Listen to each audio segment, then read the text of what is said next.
This correction is enlightenment. Enlightenment is the removal of ignorance, is the correction of error. Enlightenment does not make you Brahman, does not make you Atman, does not make you pure being or pure consciousness, which you already are. So there is no beginning and end to your reality, which is pure being, pure consciousness, Atman, Brahman.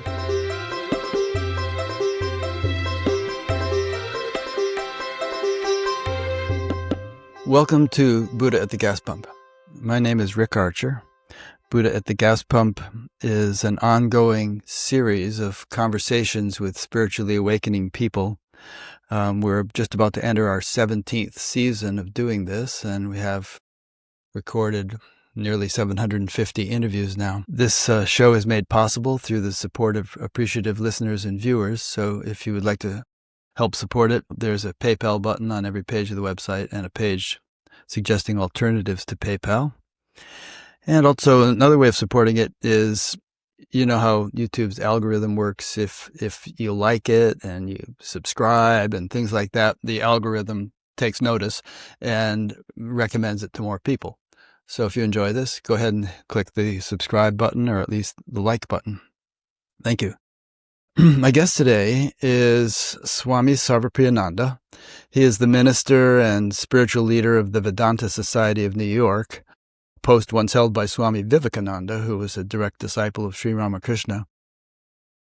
He joined the Ramakrishna Math in 1994 and took sannyasa, monastic vows, in 2004. In 2019 and 20, he was a Nagral Fellow at Harvard Divinity School. Swamiji is a popular Vedanta teacher. He's spoken at various forums such as TEDx and SAND and Google and many universities, including Harvard. He often engages in dialogues with thinkers such as Bernardo Kastrup and David Chalmers, Sam Harris. He has participated in major interfaith events, including the Parliament of World Religions in Toronto, programs at the United Nations headquarters in New York, and recently an event at the Vatican. He's a prolific writer. He makes Advaita Vedanta accessible to modern audiences through books such as these, which I'll show you, which I just read all of in preparation for his interview. So we have Fullness and Emptiness, Mahavakya, The Essence of Vedanta, Vedanta in Practice, Dakshinamurti Stotram, and From Illusion to Infinity, Discovering the Self. My questions today will be derived from these different books and other things as well.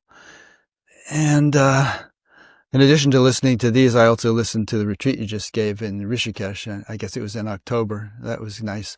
My friend Shubhata, who's a Batgap volunteer, was one of the attendees.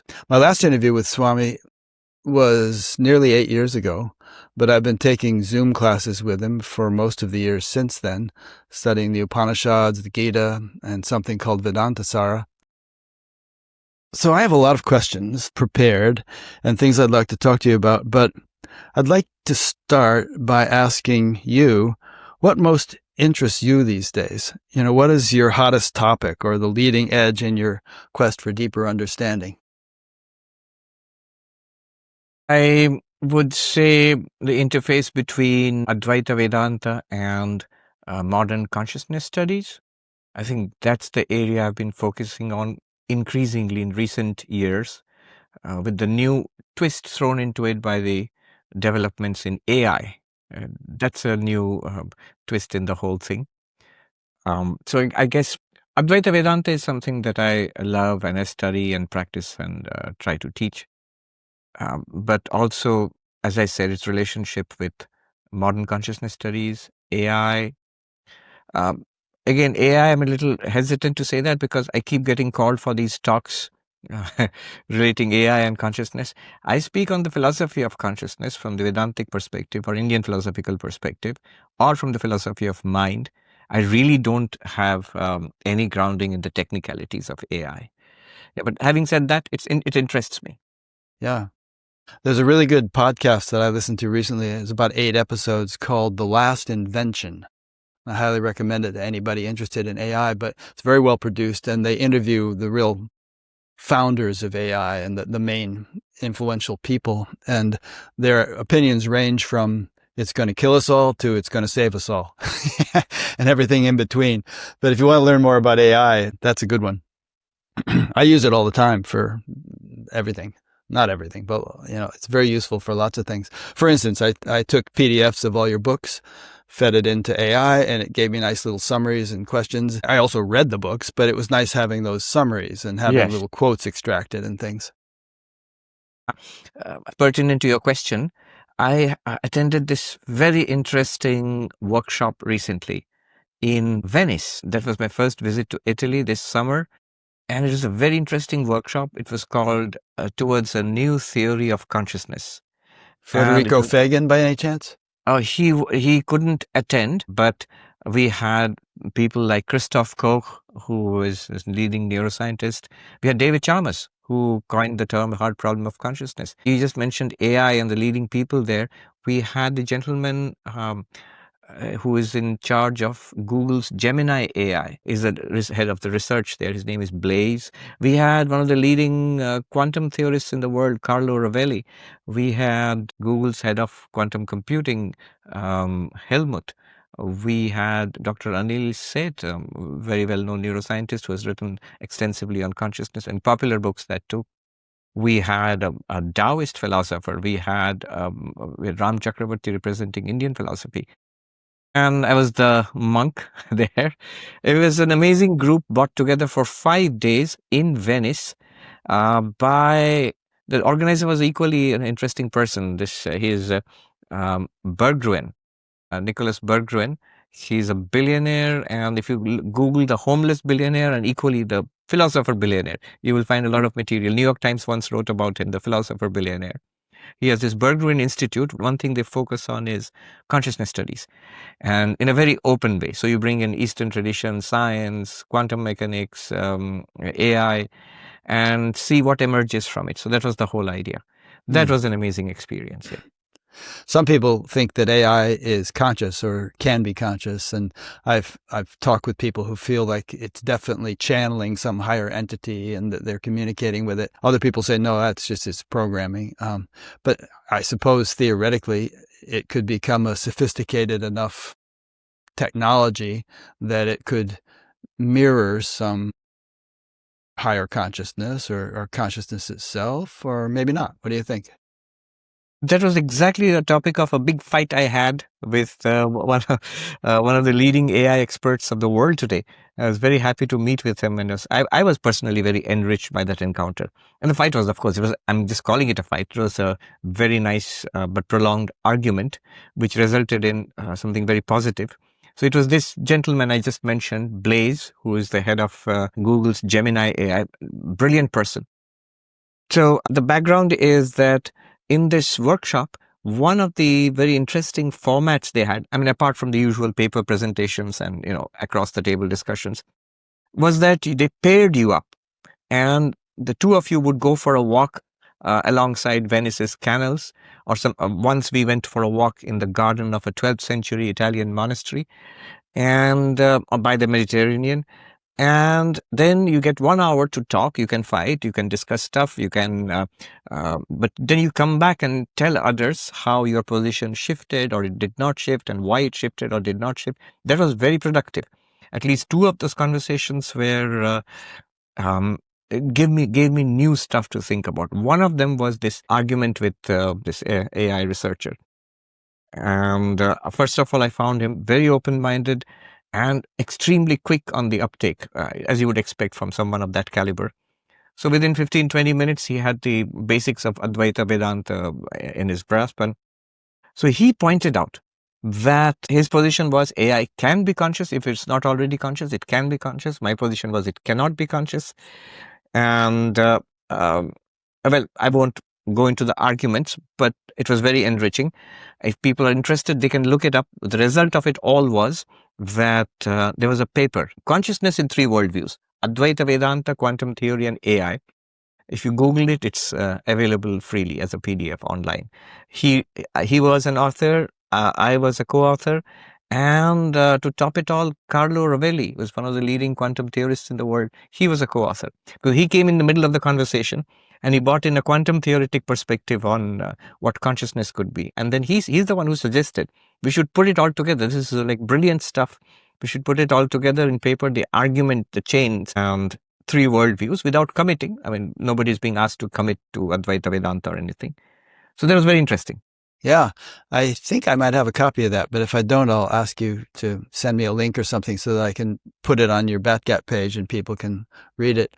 But I mean, Hindus believe that mountains can be conscious, or the sun is Surya, is on a subtle level, the sun is a conscious entity, and it's not just a fusion reaction and things like that. So maybe it's not that much of a stretch to believe that AI could be conscious in some respect. Right, and that's the line this AI expert took with me. He said, look, it's your Advaita Vedanta which makes it much more probable that AI is conscious. Why? He asks a few basic questions.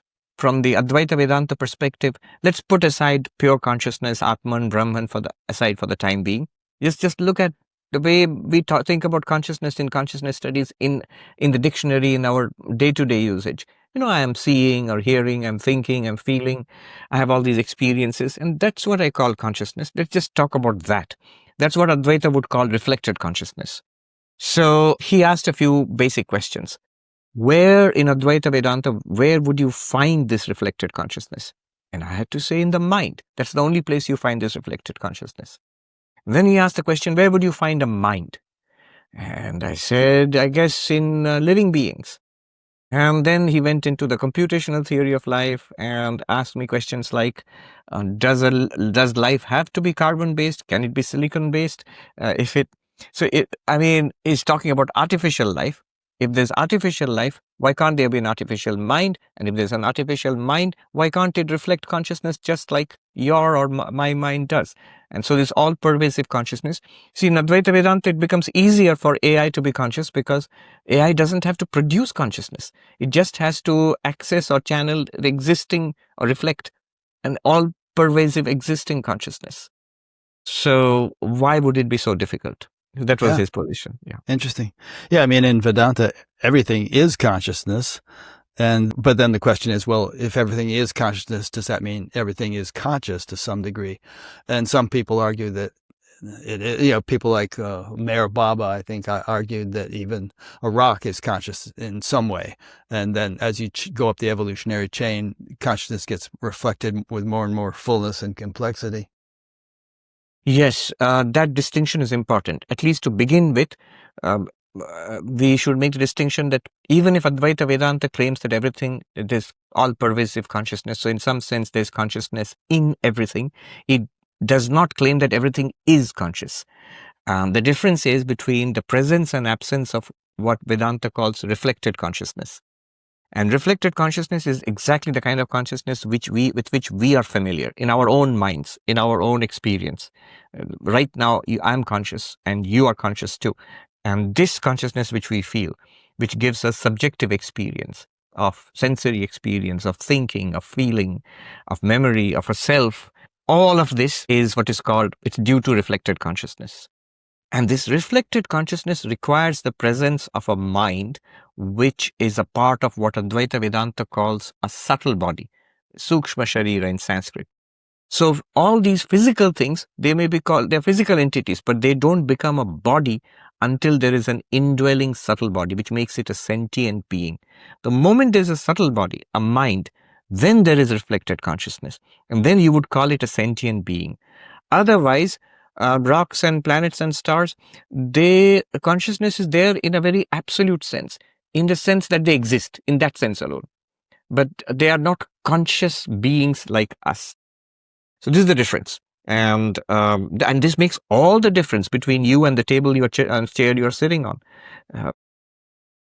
Physical body is living body, and a living body supports a mind, and the mind supports this reflected consciousness.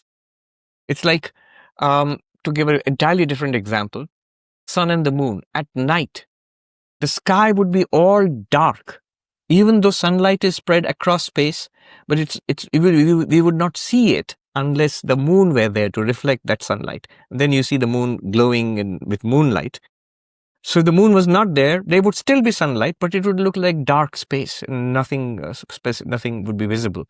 Similarly, without a reflected consciousness, it would just be a physical entity, a material entity, which we look out and see these entities. There is no inner being there. There is no inner consciousness there. I think some would argue, though, just to pursue this a little bit further, that since there is a subtle level of everything as well as its grossest manifestation, such as Mount Arunachala, for instance, there's a subtle level to it. Perhaps even though it's inanimate on the gross level, on the subtle level, perhaps there could be an indwelling entity of some sort that occupies that mountain as its abode, as Ramana seemed to think, or Mount Kailash in Tibet or whatever. And in that case, it's not like the mountain is conscious, but there's a consciousness, and not just pure consciousness, but some impulse of consciousness indwelling in many, many things, if not all. That's certainly the Hindu belief. So, for example, because consciousness is all pervasive, in some places you would find consciousness identified with what would seem to be a physical body, say like the sun. You mentioned the sun earlier. The Surya, from the Vedic perspective, its consciousness is just like, here is consciousness with the Swami's body. There is consciousness with the body of the sun. So there is a conscious being behind the sun. I'm not saying that it's a general all-pervasive Brahman, but these are the deities which the Vedic rishis would worship, pray to. So that kind of thing is there. It's a bit like, I would say, I'll give another example, our dreams. So in our dreams, everything in the dream, every entity in the dream, living and non-living in the dream, is actually our mind. Our mind has produced all of them, or is appearing as all of them. Now in our dream, there could be a human being, a dog, and a rock or a wooden table. So in one sense, the wooden table or rock is non-living, non-conscious, and the dog and the human being is conscious. Yes, and for all purposes in the dream, that's what it would appear like. But we know a deeper truth is that there is the dreamer's mind underlying all of them. It's basically all mind. Yeah, in that sense. Okay, so here's a curveball question for you. Traditional Hindu, I just thought of this morning when I was out in the yard filling the bird feeder. Traditional Hindus believe that the Vedas are primordial and universal. If there are intelligent civilizations scattered throughout the universe, and I think there are trillions, do you think they have rishis who cognize the same Vedas that the human rishis have cognized, and that in their body of knowledge there would be something akin to Advaita Vedanta? I'm sure they would. Not that they would have the Sanskrit Vedas themselves. So there are two views on this. There are the absolutely traditional Pandits who would say the Vedas are these Sanskrit books. Not physical books, but at least the mantras themselves in Sanskrit. And the rishis are defined as those who saw the mantras. Literally had an experience of the mantras. In the very fabric of creation at its foundation. Yes. Yeah. Rishaya mantra drashtara. This is a Sanskrit definition of a rishi. Rishis are those who are the seers of the mantras. A more general and maybe a more reasonable view today would be what Vivekananda said as this body of spiritual knowledge, spiritual laws, which is there across the universe, which is foundational to the universe.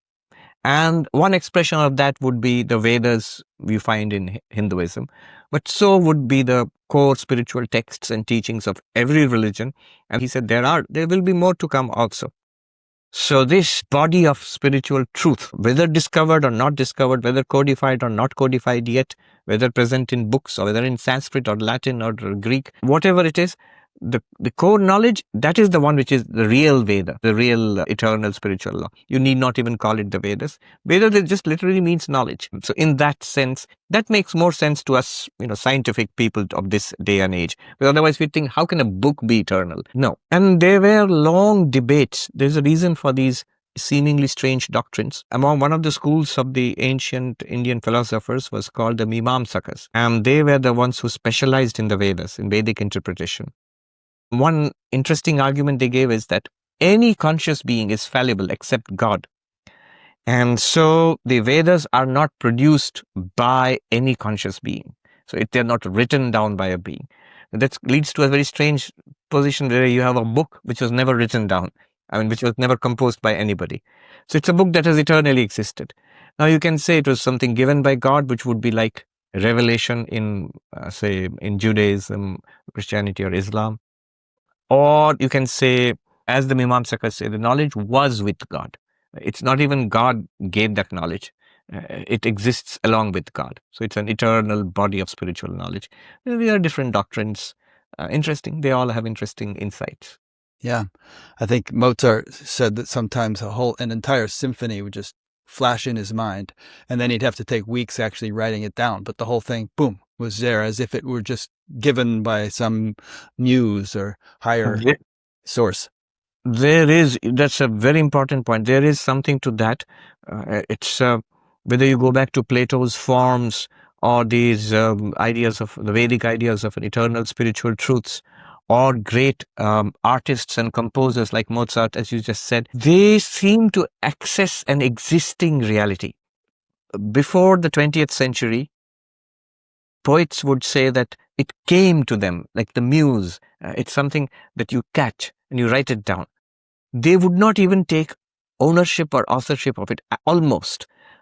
What has happened in the 20th century is, because of our humanism and grounded in a kind of materialism, we ended up worshipping creativity. So the heroes of the 20th century and the 21st century are writers and poets and artists, and we have replaced the saints and mystics of past ages with the new hero worship, with a dreadful consequence. There was a speaker, I forget who she was, a writer, and she said that the increased incidence of mental illness, suicide, unhappiness among creative people, one reason for that is that we have arrogantly taken possession of the creative process and say that I created it. I am this great, cool person who has written this book or has painted a masterpiece.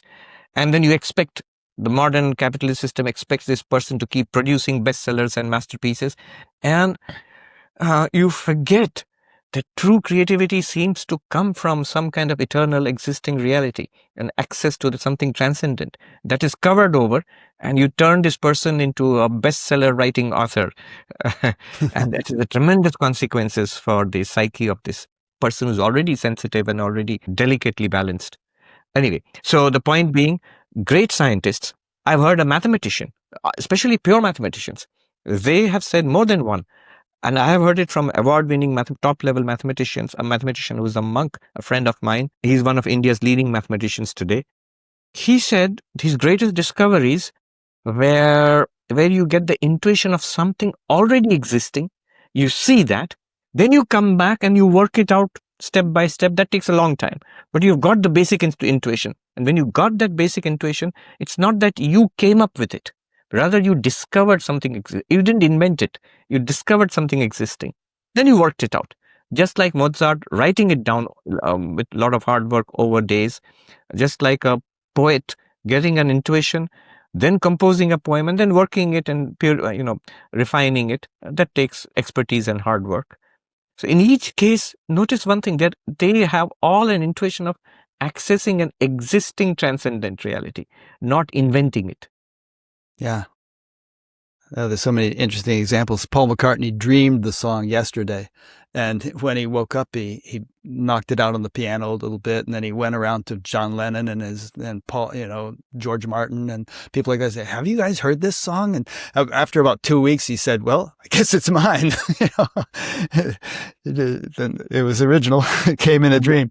That's very, I would say, evocative, because I live one block down from the Dakota. John Lennon was right here. And I know you told a funny story one time where you were walking past there and there were all these hippies sitting outside because that's where John Lennon lived and died. And some guy came up to you and said, "Whoa, man, you look like you know where it's at." Yeah, I know some of them. They sing John Lennon songs all day long. Right here, there's this place called Imagine, named after the song Imagine. It's part of the Central Park, and there's There's a circle with Imagine inscribed on the ground, and people come, they take photographs with that. And somebody is always, even in the midst of snow right now, there's somebody with a guitar sitting and singing John Lennon's songs.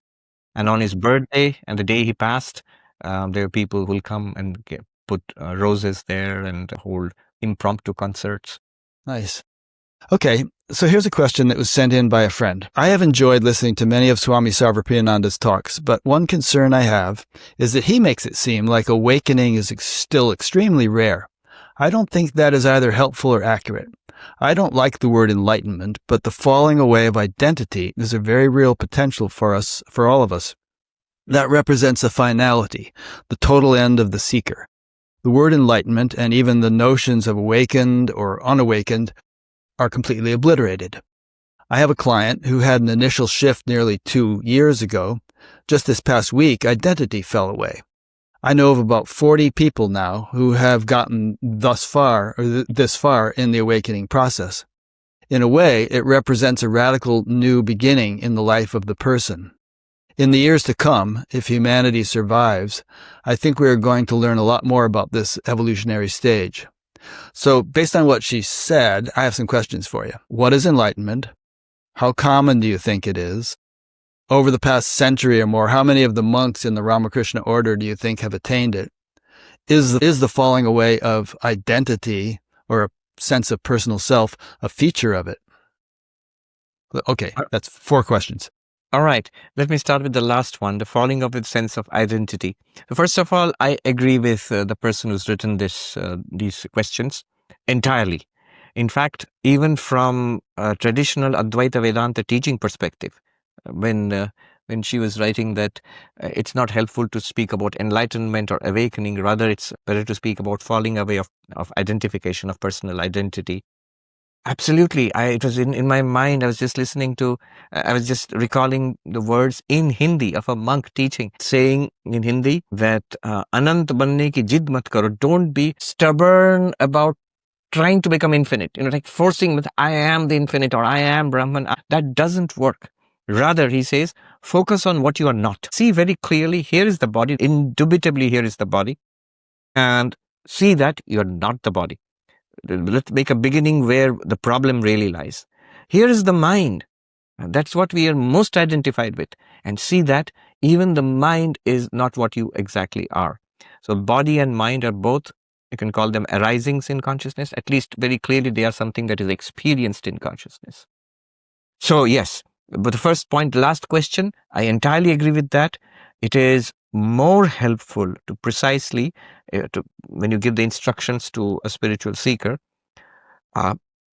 don't chase, trying to become infinite, trying to become limitless consciousness or limitless being, Brahman or Atman, but focus on what comes earlier, that I am not the body. What does it really mean to be I am not the body? Because even when you're not the body is still present. Like when I say I am not this piece of cloth, it's all around me, it's wrapped around my body, but I am not it. And I am very clear in what sense I am not this piece of cloth, which I'm wearing right now. Similarly, with the body being fully present, fully active, you're fully embodied, and yet in what very clear sense you are not the body. And then go on to the even more tremendous understanding that we are not the mind. So yes, that point which she made, I accept that completely, and that's an instruction I have been giving people. I've been telling people once in a while that try to see very clearly what you are not, rather than trying to become Brahman or become the infinite or something. Okay. When you try to do that, yeah. By the same token, you're not the ahamkara, you're not the I sense. Yes. But so when you realize your true identity as consciousness, obviously the body doesn't cease to exist, the mind doesn't cease to exist, but does the I sense cease to exist, or is it there as a faculty, and yet you no longer identified with it as being who and what you are? What you said at the end. So the I sense does not cease to exist, just as the body doesn't cease to exist and the mind doesn't cease to exist. I mean, if one became enlightened, it's not that your kidney or your heart or lung would suddenly stop functioning or cease to exist. No, just as the body continues exactly as it has, the mind with all its faculties, with all its capacities, the memory, the intellect.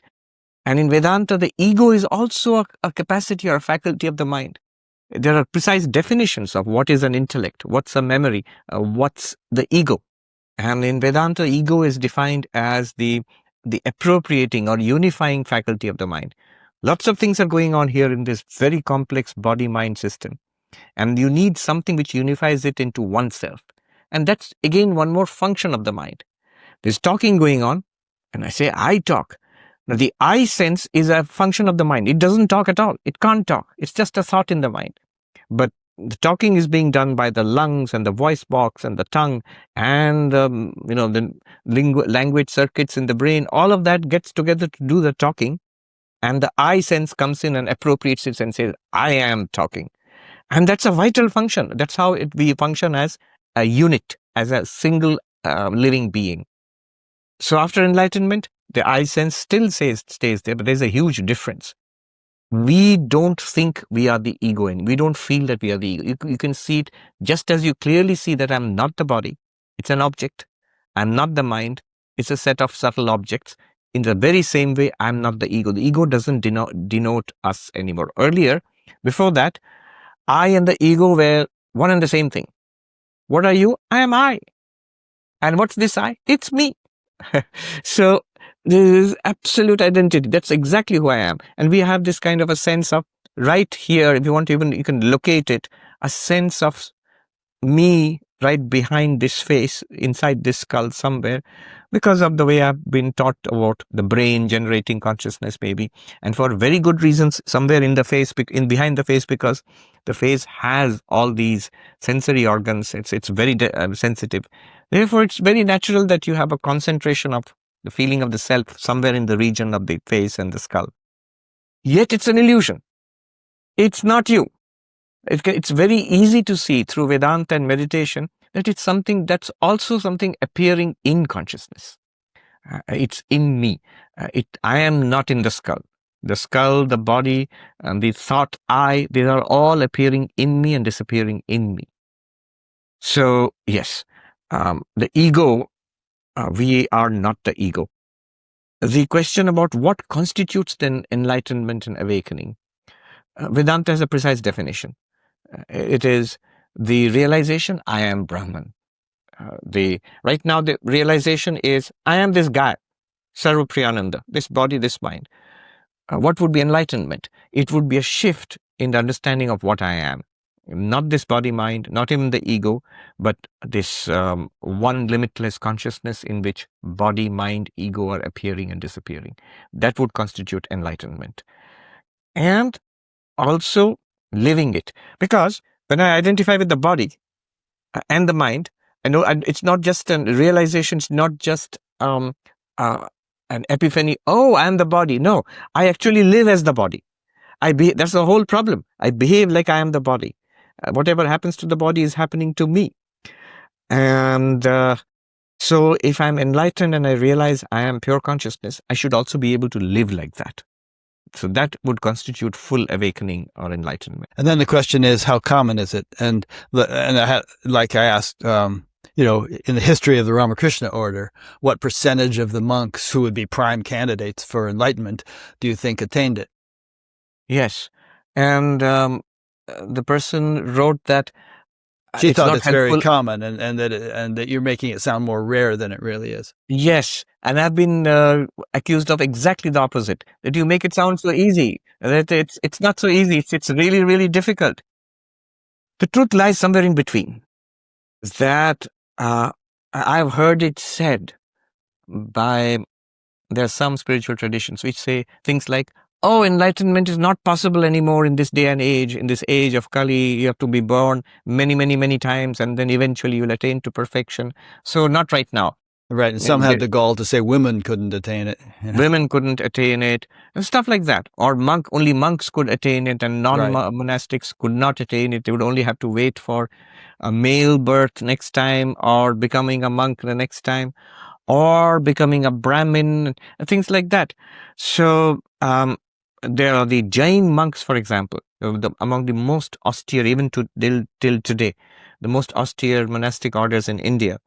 And there are these two categories. One, those who do not wear any clothes at all. They remain nude all in rain and cold and all the time. And those who wear the flimsiest of white cloths. And the monks, the naked ones, have this thing, that only we are going to get enlightened and free. Because you're wearing clothes, you can't get enlightened and free. So, by that logic, a lot of hippies would have gotten enlightened. Yeah. So, no, none of that really counts for much. People, from an Advaita perspective, because you are that, what can stop you from realizing what you already are and what you always have been? So, enlightenment is possible for everybody. In fact, Vedanta would say that's the whole point of this existence, to become enlightened about our real nature. Now, how common is it? Neither uncommon nor very common. It is rare. It's rare mostly. The real reason why it's rare is because very few people are seeking it. Among the billions of people existing today, very few are actively seeking enlightenment. Among those who are seeking enlightenment, if they do it seriously, it's not all that rare. You would expect to certainly make some progress in this lifetime itself towards enlightenment, and many would have what you might call enlightenment experiences. Now, is it rare? Yes and no.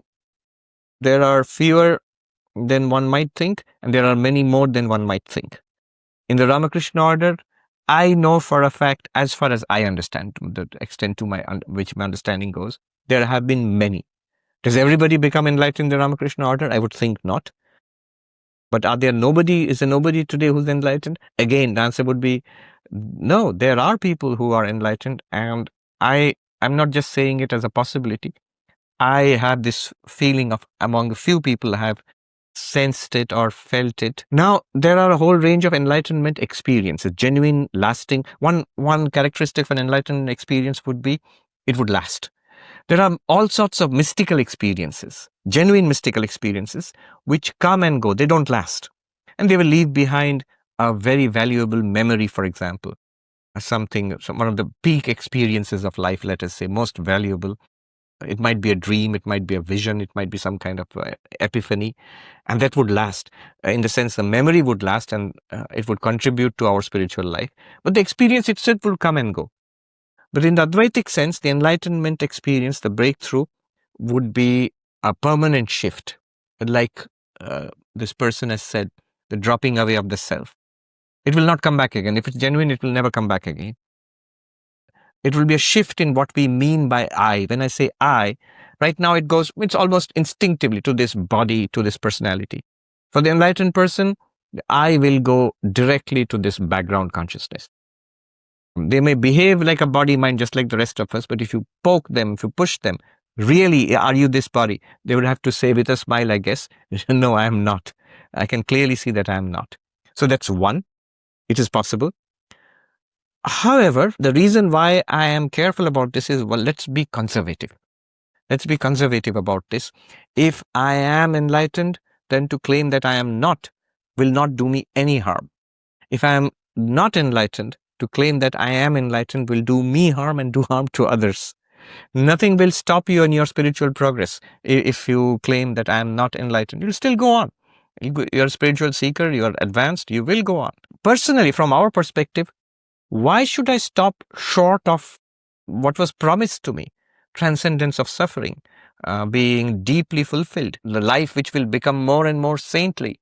I should see those results come in my life. Until then, why should I stop and say that, okay, I've done it, I'm there now? No, why? Why do that? Why not get the full benefits which were promised? Yeah. One teacher I interviewed years ago coined the term oozers for people who ooze gradually into awakening rather than in a sudden dramatic shift. Do you think such people could have achieved a significant abiding awakening without even having realized it? I think both are true. One is there is generally a dramatic shift, an awakening and a coming to understand, oh, I see. That kind of aha moment. What exactly it is will differ wildly from person to person, tradition to tradition. However, even in those cases which see dramatic shifts, that oozing is there. In many cases, there's a general development up to that point. spiritual evolution.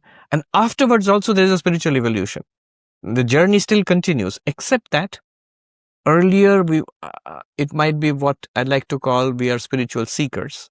And after that moment, we are spiritual finders.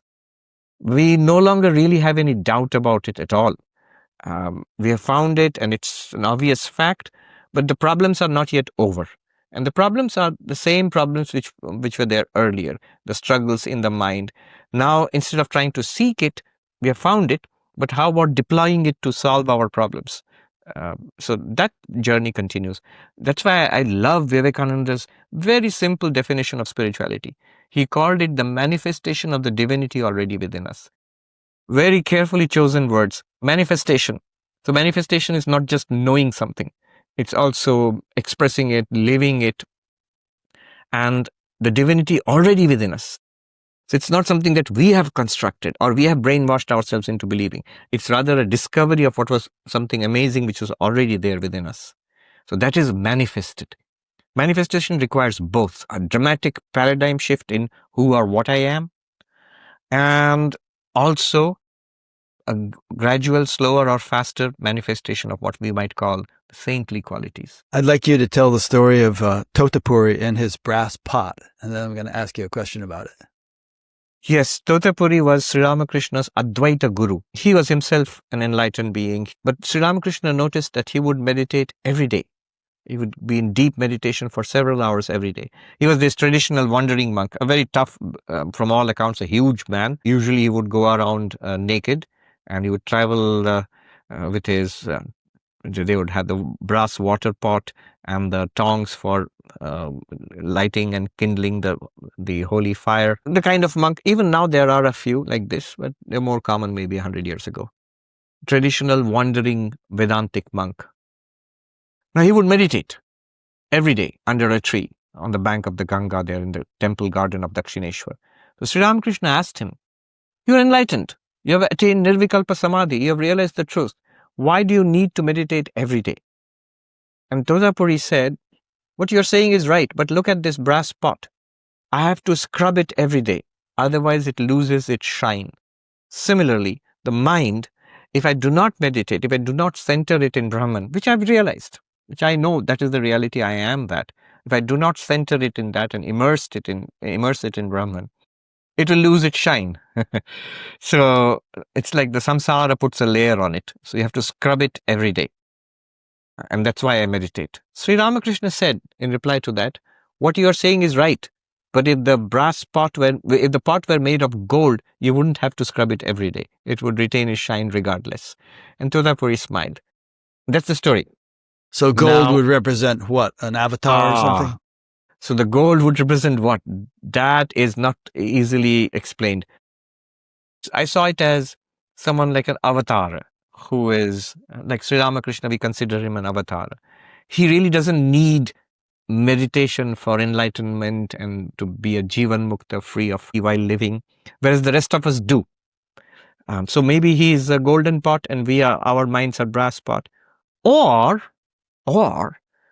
staying within the bounds of Advaita Vedanta, because Sri Ramakrishna would guide people along their lines of spiritual development. Since Totapuri was an Advaitic monk, what message does this gold pot and brass pot have for him in Advaita? It would mean that this mind, which you think is getting a layer of samsara and you need to center it in samadhi daily to keep it pure and bright and clear, reflecting the truth of I am Brahman. This mind itself is Brahman. Even the so-called impurities you think are impurities coming, the whole thing, there's nothing but Brahman. And once you realize that and center yourself in that and see that you actually cannot be thrown off that center, you are it. This idea that I am centered in Brahman, but sometimes because of the forces of samsara, ups and downs of life, I am thrown off my game and I need to center myself. This is also a question put up by the mind. This is not a question put up by Brahman, because Brahman is always centered in Brahman and you are Brahman. This is not just a logical play on words. It's a vital spiritual truth. As long as you think I need a regular course of meditation to be centered in, yes, I'm enlightened, but I need to be centered in Brahman, and a regular course of meditation is what I need. There is something still missing there. And it's not that once you realize I am always Brahman regardless of whatever happens, that means I'll stop meditating. Oh no, I would probably meditate, maybe even better. But I would not say that anything, from my perspective, anything depends on that meditation. Well, if an enlightened person is completely sedentary and never exercises, his muscles are going to atrophy. Yes. If he doesn't eat, he's going to become emaciated and maybe starve to death. So maybe by the same token, a little something or other that polishes the pot is necessary for that dimension of his existence, for the mind, to just keep it shiny. That goes without saying. Yeah. And in these subtle matters, it's always better to look at the lives of the saints, those who are held to be enlightened, in the traditions across the world and in your own tradition, maybe in Buddhism, Advaita, Vedanta, or whatever it is. If you look at their lives, we get light on, we get an answer to these questions. So did the saints meditate? And the answer would be an overwhelming, yes, they did. Even after enlightenment, yes, they did. So in that case, there you are. There's the answer. Yeah. The reason I found that story interesting is that it does imply that enlightenment can be tarnished like a pot, but by the same token, probably it can be burnished, made more full and refined. And that leads me to a quote from Swami Vivekananda, who said, "Eternal progression is eternal bondage," meaning that the never-ending pursuit of improvement, spiritual growth or progression, keeps one perpetually bound, always a seeker but never a finder. But then you commented that true spiritual realization is the end of seeking, but that further progress in worldly or personal terms becomes welcome. It is no longer bondage. It becomes the natural expression of the divinity within you. And I'll end that with a quote by Saint Teresa of Avila, who said, "It appears that God himself is on the journey." So which is paradoxical, what Saint Teresa said. God obviously cannot be in the journey because by definition, God is perfect. Well, I think she was saying that even God might be evolving in some way. Maybe, but God is also perfect all the time. Otherwise, wouldn't be God in the traditional theological terms. So the word manifestation, I think, solves this issue. You could realize you are Brahman and you're perfect, but there can be degrees of manifestation. Clearly in the lives of the saints, Vivekananda and Brahmananda and Shivananda, the other disciples of Sri Ramakrishna, they were clearly not the same. Were they equally enlightened? Yes, in one sense, they all knew that they were Brahman. They're equally enlightened. But the display of spiritual power and the kind of lives they led were different from each other. So there can be degrees of manifestation. And the degrees of manifestation can be an endless progression. There's no problem, because in your real nature, you are Brahman, you are one with God, you are the Atman, you are the Buddha nature. Once you realize that, there is peace. This question about eternal progression, even Sri Ramakrishna challenged it. Somebody was speaking in front of Sri Ramakrishna that this is an endless path, and he was waxing poetic. Sri Ramakrishna cut him off sharply, and he said, "No, where there is peace, that's the end." So there will be a point you will find final peace, and that is the end. Yeah. Here's another quote from one of your books. "Experiences do not improve or degrade the sakshi, the witness, the pure consciousness, just as mud does not influence the sun that is reflecting off a mirror." End quote. But mud certainly influences the reflection. In fact, it may influence the reflection so much that there is no reflection. The most violent, evil people who have ever lived had pure awareness at their core, as all beings do, but their reflections were very distorted and polluted. The answer to that is in the observation itself. Swami Vivekananda says in one place, all that we can do is polish the mirror. I think that sort of explains it. And we must polish the mirror. We must polish. Otherwise, it'll get clouded. Yeah, or polish the pot if you prefer the pot analogy. Yes, polish the mirror, polish the pot. And out of sheer self-interest. Because if it does get clouded, then you lose the benefit of enlightenment. You don't feel it anymore. And you begin to suffer. And then create trouble for others also. Which I was going to say, it's not just self-interest, because you'll create trouble for others. So it's in their interest as well. Yes. Yeah. My friend Emmeline Lambert, who was on Batgap in October, sent me a question to ask you. She said, could you unpack a paradox here? In Advaita, if enlightenment is realizing oneself as limitless, changeless awareness, how can it meaningfully be called an experience or an event, which by definition has a beginning and an end? Is enlightenment better understood as the end of all event chasing and the infinite relaxation of the seeker into what is already the case? If so, then what is the true place of surrender? Is surrender simply the culmination of the journey, or is it a necessary attitude at every stage of spiritual life, practice, awakening, and post-awakening integration? And how would you describe that surrender in practical terms for a Vedanta practitioner? Oh. There are two parts to this. One is the role of surrender in Vedanta. And the other is could there be a beginning of enlightenment since it's an eternal thing? Yes. All right. So what is an eternal thing is our real nature.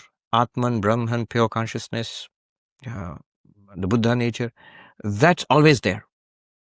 Whether you're seeking it or not seeking it, whether one is enlightened or on the way to enlightenment, whether one is the worst of sinners or the greatest of saints, it's equally there for all of us because that's our real nature. That's at the heart of reality. That is reality according to Advaita Vedanta. Now, the problem is we don't at all see that. So Vedanta says the very fact that we don't see it, this is what Vedanta calls ignorance. So there is a veil of ignorance. Even worse, it's not that we just don't know. What we know is entirely wrong. We think we know. So it's not just that we do not see ourselves as Brahman, but we actually actively see ourselves as these bodies and minds. We see ourselves as this person.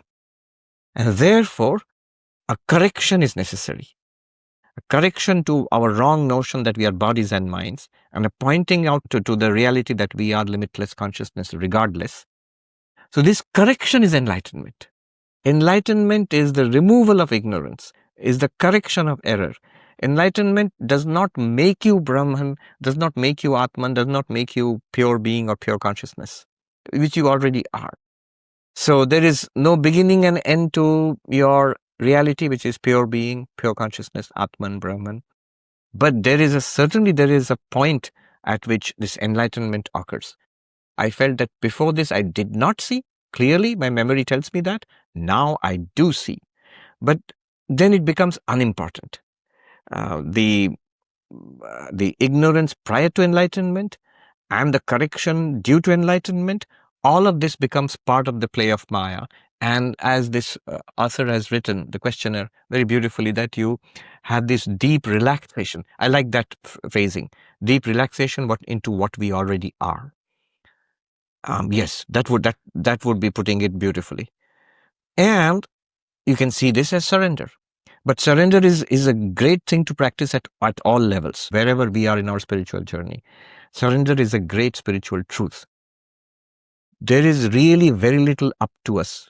It's only when we do not struggle, we think there's a lot up to us. It's when we really struggle, then we begin to realize how little is up to us. And that does not mean we backslide or we become hopeless. No, we realize that there is a very great power working in our favor. Call it God or Allah or Ishvara or Shiva or Devi, whatever you call it.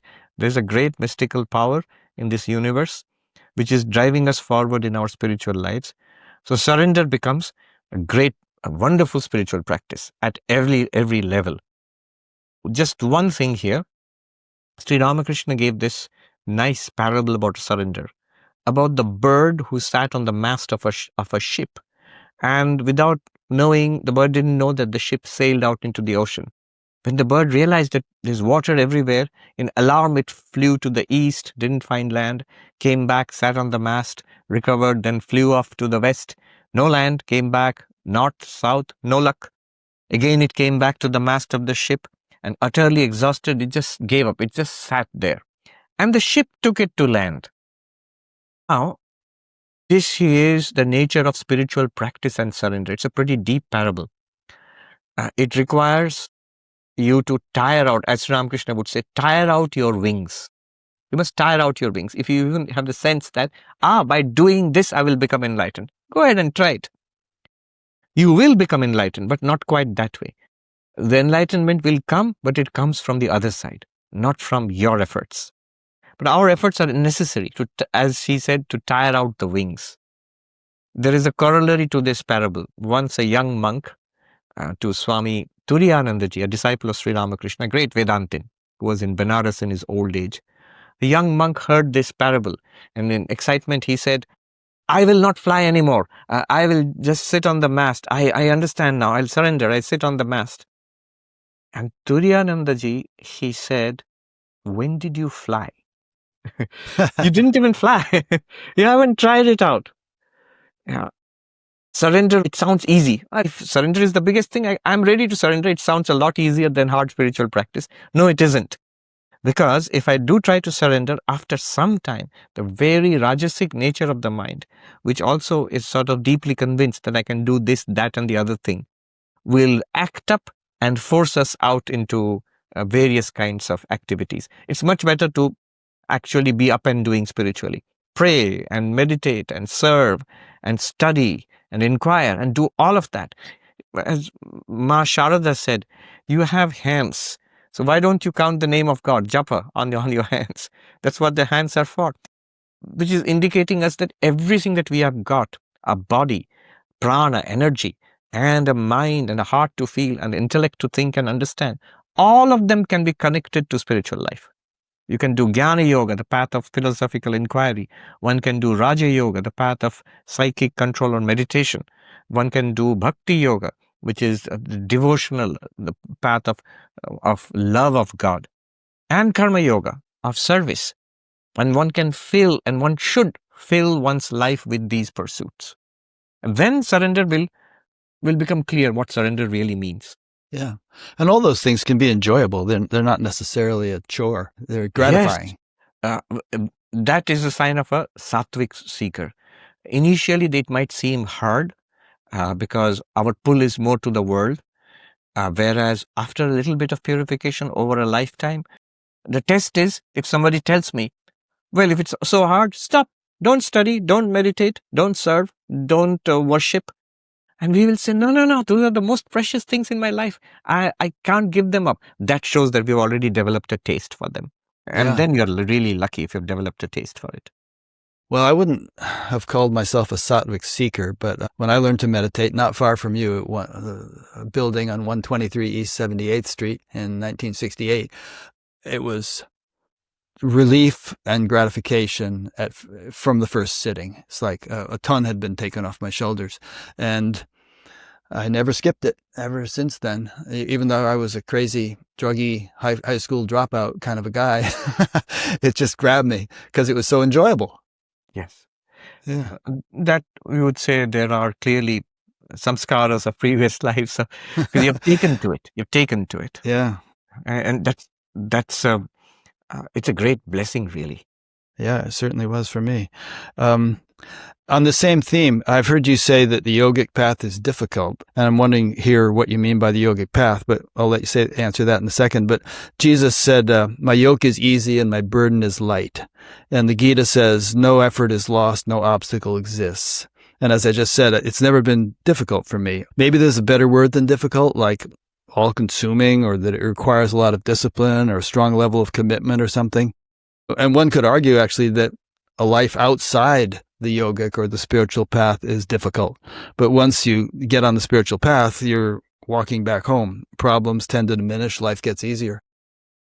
All of that, a big yes to all of that. It's just the yogic path is difficult in the sense of discipline and commitment. If I'm used to flowing downstream with my senses, as my mind goes out into the world, my senses go out into the world, and I don't restrain them at all, then the path becomes difficult. Whereas if I'm attracted to the path, I like loving God, I like the serenity and stillness of meditation. And as I said, you're blessed because it's good for you, and if what is good for you is also pleasant for you, nothing like it. Usually the problem is what is good and what is pleasant, they go in opposite directions. What is pleasant it's not in the long run good for me. What is good for me is at least not initially present for me. And that's just because, not because of the problem with the paths. Those are really, as you said, they are wonderful, very pleasing, very fulfilling activities, prayer, meditation, study. It's just that we haven't developed the taste for it yet. So when you do develop the taste for it, like anything, whatever requires cultivation, could be art, could be high literature, classical music. Initially, one might not take to it, but with a little bit of training and a little bit of control, one sees the beauty in it, and it's a far greater beauty than crass sense enjoyment. Yeah. I'll say. I'm going to take this opportunity to ask you a bunch of questions that have come in. And so topic-wise, we'll probably be jumping around for a few minutes because they're not all related. And then we'll get back into a lot of questions that I've prepared for you. This one is from Ravichandran Swaminathan in India. Question. Sri Ramakrishna said that only a person who can say, I am not the body, even when his limb is cut, can follow Advaita. For others, bhakti is the path in Kali Yuga. There are claims that Adi Shankara never mixed bhakti with Advaita, and bhakti hymns were not written by him. As an Advaita proponent who suggests a good mix of bhakti on the way, how would you explain? I think in this day and age of, after Sri Ramakrishna, the answers to these questions are much easier. Notice how Sri Ramakrishna smoothly moves between jnana and bhakti, between I am Brahman and thou art everything. Often in the Gospel of Sri Ramakrishna, in the same page, he is talking about Satchidananda, existence, consciousness, bliss, and then smoothly moving into devotion to Krishna or to the Divine Mother. One would think it's much easier to say that Adi Shankaracharya was somebody like that. And therefore, the commentaries on the Upanishads, the highest Advaitic conclusions, there's no conflict between that and the huge output of bhakti literature which he has written. One of our Swamis was joking. Totapuri, who was a very one-sided non-dualist, he would be sitting with Sri Ramakrishna at the end of the day talking about non-dualism. Suddenly Sri Ramakrishna would start clapping like this and singing Hari, Hari, Krishna, Krishna, Govinda, Govinda.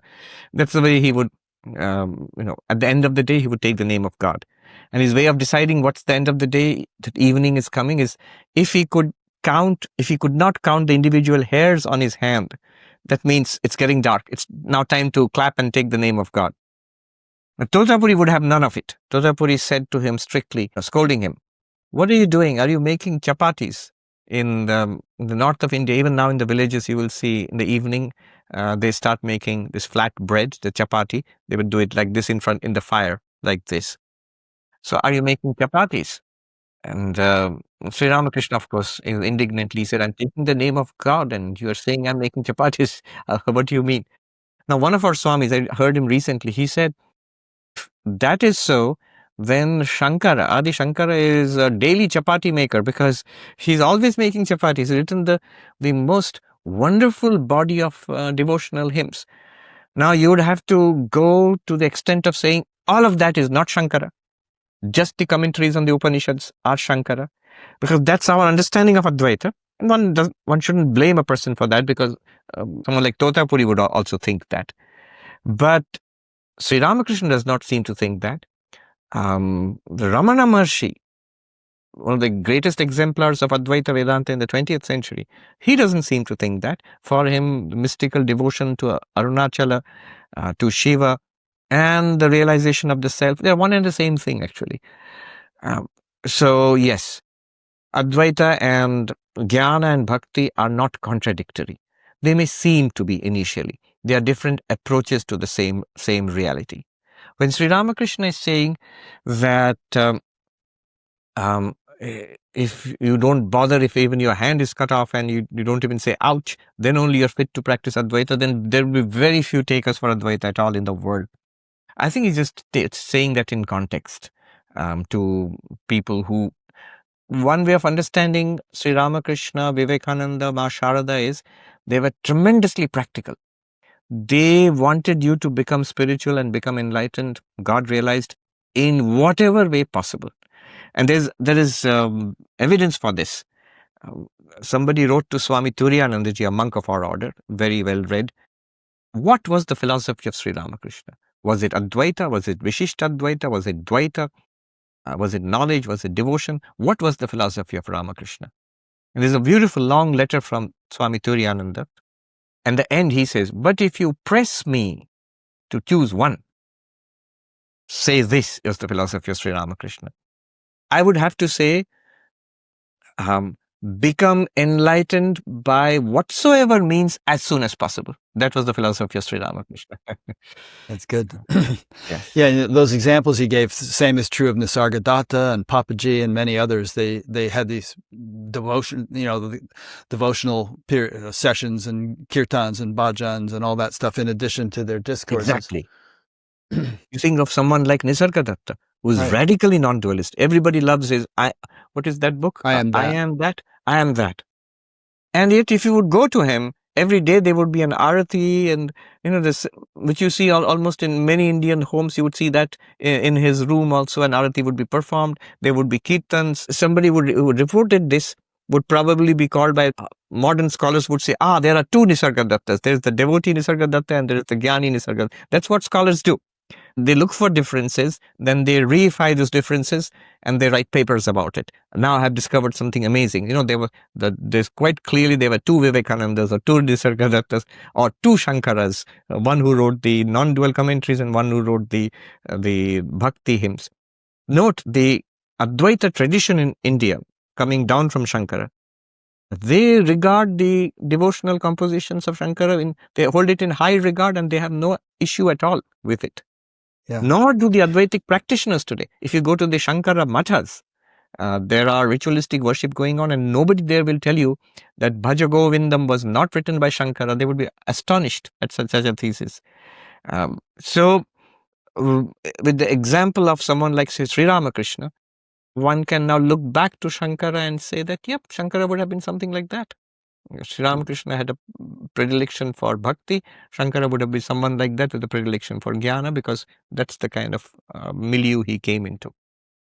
Towards the end of his life, Nisargadatta said, forget I am that. He said, I've realized so much more since then. And it I didn't read that. I could send you the quote. That could be shocking for people Yeah.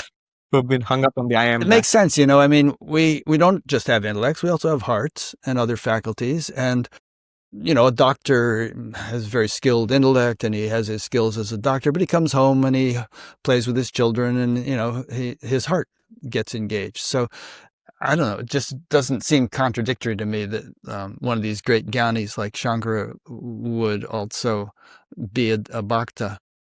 Exactly. It never seemed contradictory to me. It didn't seem contradictory to someone like Vivekananda or Ramakrishna. It doesn't seem contradictory to those who follow Shankara's tradition. It would be the heights of arrogance for us to say that, you don't understand Shankara. Shankara is actually only the non-dual part. The devotional part that is being ascribed to Shankara, that was somebody else later. These are people who have been in Shankara's tradition for the last 1,200 years. It's the heights of arrogance to say that you don't understand Shankara either. Now suddenly I do. Okay, more questions. I have about 5 or 6 of them, so let's try to go through them more quickly because I want to ask you so many other things. But next question is from Peter DeGrazia, whom I've seen in your Wednesday night classes. He's from Connecticut. If AI is consciousness, does the statement, I am none other than Brahman, the world is an appearance in me, need to be changed to appearance in AI? I'm not sure I get the question. I guess he's saying if AI is consciousness, and we didn't say AI was consciousness, did we? Then he's making AI and consciousness synonymous. But I don't think neither of us has suggested that, and the AI experts aren't suggesting that. No, what the experts are suggesting is the argument which I had with an AI expert was that his position was that AIs can become conscious if they are not already conscious. Right. In the sense that we are conscious, the sentient beings. And Vedanta would say everything is consciousness because consciousness is the only reality there is. So in that sense, AI, but why go all the way to AI? Even a rock, even a stone or a wooden chair is also that same consciousness from an Advaitic perspective. Right. Okay.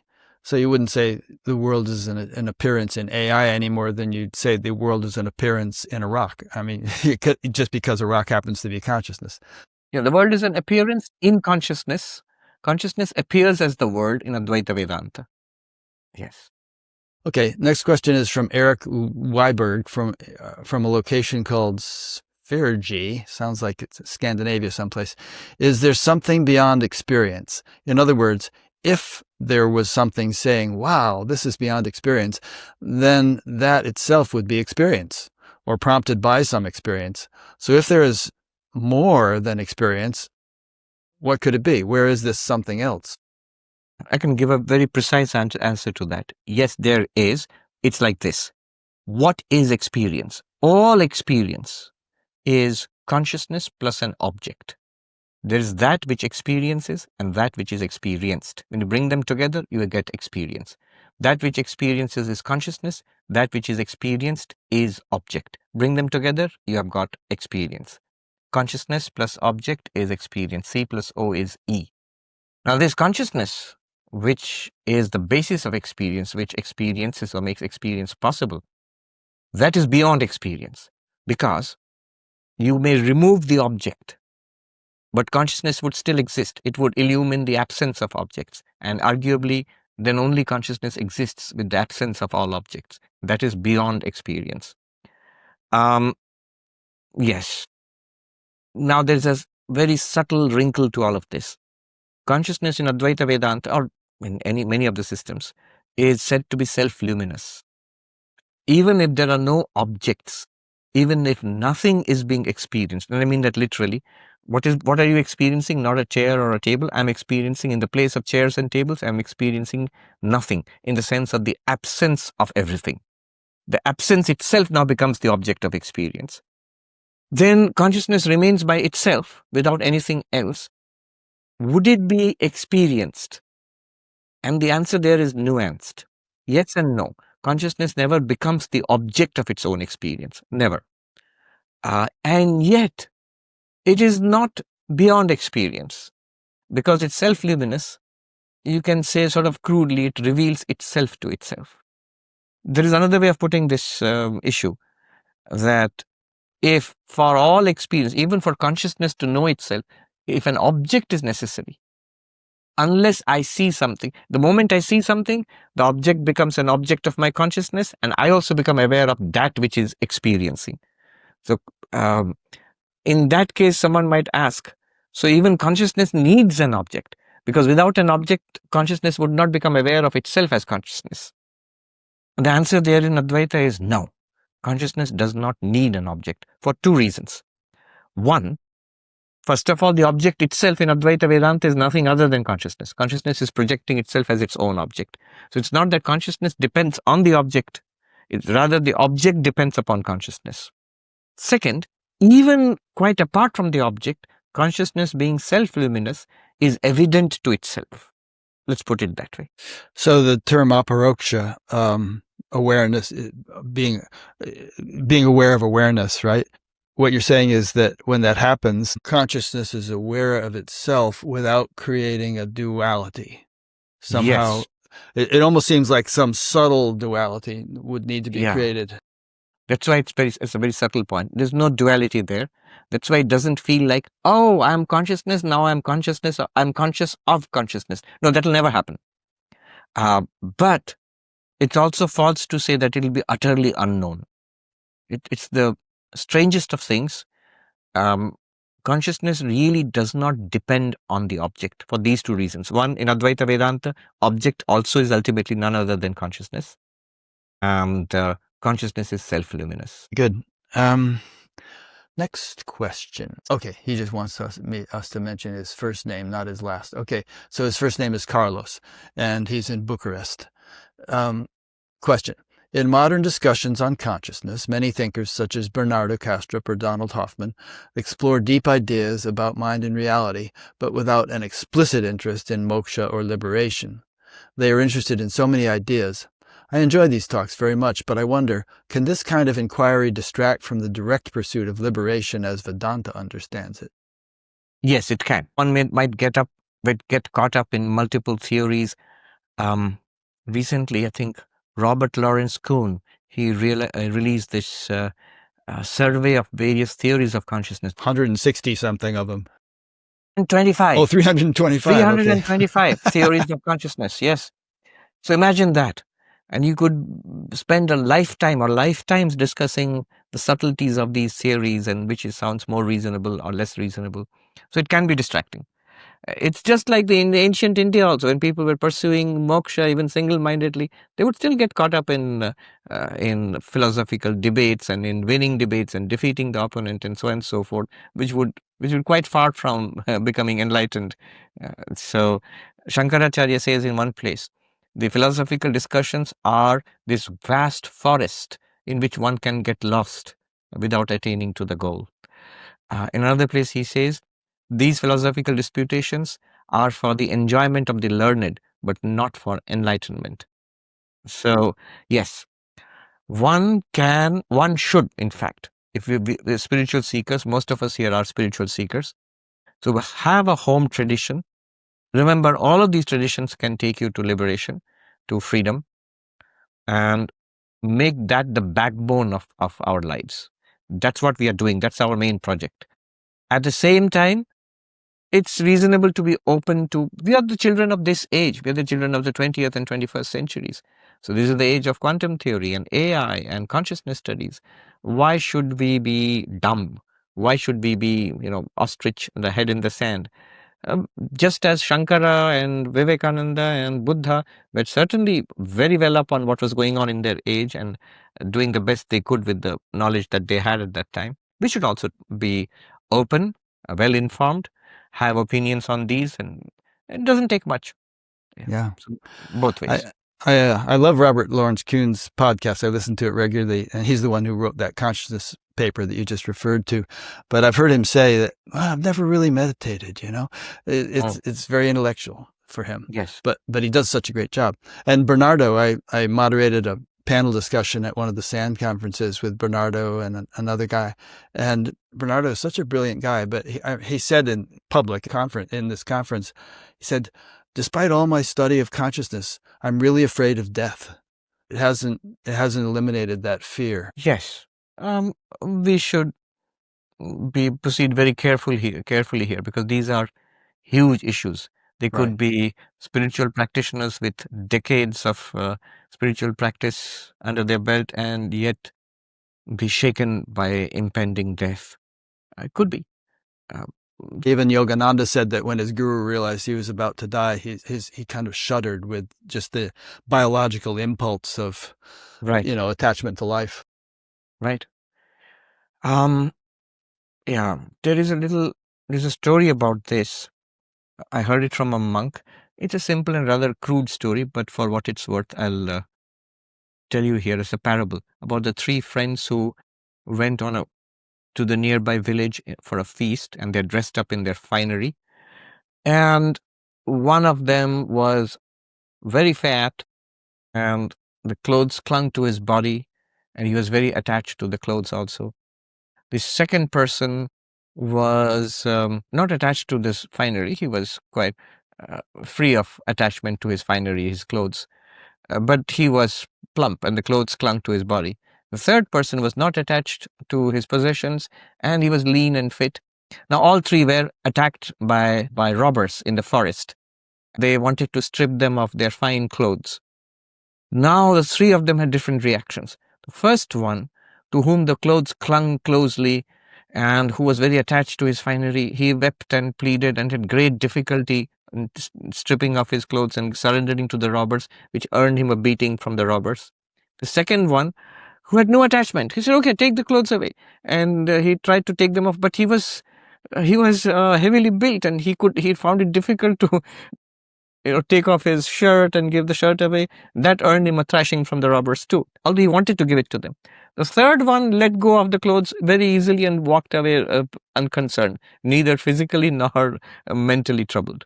Now, what's the point of this story?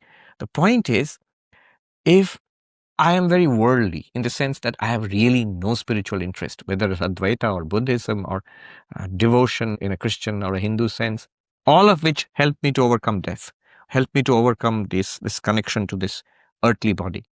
If I don't have any of that, then confronted with the greatest of challenges, which is physical death, I will cling to this body. I will not want to give up, and even giving it up will be extremely difficult. It will be a painful process. I'm talking about not the physical pain of it, the emotional inner pain of it. The second person is a spiritual person who knows I am not the body, but has not meditated, has not been able to surcharge the mind with that feeling of I am not the body, I am a spirit, or I am centered in God, believes all of that, understands all of that. But when confronted with death, which is what wants to snatch away his finery, his body, this person will still find it difficult, and it will be a struggle, and it will be suffering giving up the body, even with all the knowledge this person has, even with the convictions. The third person is the person who has got clarity. I am not the body. I'm completely convinced, and has led an austere, devout, meditative life over years. So at the point of death, it's much easier. Good. Okay, moving along. Here's a question from Sven Bergman in Germany. Which method or practice did enlightened people in the Ramakrishna order use to become enlightened? Our primary method of sadhana now, by now I mean post Ramakrishna, Vivekananda, the direct disciples of Sri Ramakrishna, post that, from that time onwards now, our mainstream method is mantra and deity meditation. So the Guru initiates you into a mantra, which they have got through a lineage of teachers going back to Sri Ramakrishna and before that. The Bija mantra? Or there's a whole, it's called an Ishta mantra, which includes a Bija mantra. A Bija, okay. And the Guru initiates into that and gives you the description of the chosen deity. And how do you meditate? In the lotus of the heart chakra. So everything, how do you sit, how do you visualize, how do you meditate, how much do you meditate, the repetitions of the mantra, how to repeat the mantra, all of this and other visualizations. So it's a whole system which incorporates devotion, which incorporates yoga, it incorporates tantra and mantra, and yes, the core Vedantic ideas also. That's the primary practice which we do. But the results of that can be startlingly varied. For some, they attain the vision of the chosen deity and samadhi. For some, they attain the impersonal Brahman, the realization I am the limitless consciousness, not the vision of the deity which they were meditating upon. For some, it may be the presence of the divine, the feeling of the presence of God, with even eyes open in the poor and the sick and the people they serve. A divine presence permeating everything. It can be varied, but they're all born of that mantra practice. Okay. So that's the primary practice which we do. Good, thank you. The next one is from Lal Krishna Joshi in Germany. I'm practicing 4 yogas. For me, karma yoga is the most unpleasant and difficult. But how can I succeed unless I purify my mind by the karma yoga path? How can I sustain a spiritual life given that I find karma yoga very difficult? Before you answer that, I just want to throw one thing in and have you respond to that as well. It says, what is it? Chapter 2, verse 48 of the Gita, established in yoga, perform action. So you have karma and yoga in the same sentence. And I would suggest that that is karma yoga, where you actually, there's some yoga involved, some union involved, and then you perform action. Then, yoga is skill in action. A couple verses later on, so it needn't be difficult. And so we don't know exactly what he means when he says he's practicing karma yoga, or why it's difficult. Oh, it could be difficult too. I mean, I'll take the opposite end of it. We do a lot of karma yoga when we come into the monastic order. So there's a lot of work to be done in the ashrams. We have school in India. We have schools and hospitals and what have you. Lots and lots of work. The problem with that is, initially it seems to be non-spiritual. It's a school. It's a computer. You're typing a letter. These are children. You're teaching them social sciences or physics or mathematics. Where is God in all of this? Where is meditation in all of this? Where is Advaita in all of this? Because our idea, mine too, and most of us as youngsters going into the monastic life, our idea was, we're going to do high philosophy, we're going to memorize Sanskrit verses, we're going to sit long hours morning and evening in deep meditation, and yes, perform ritualistic worship, maybe sing bhajans.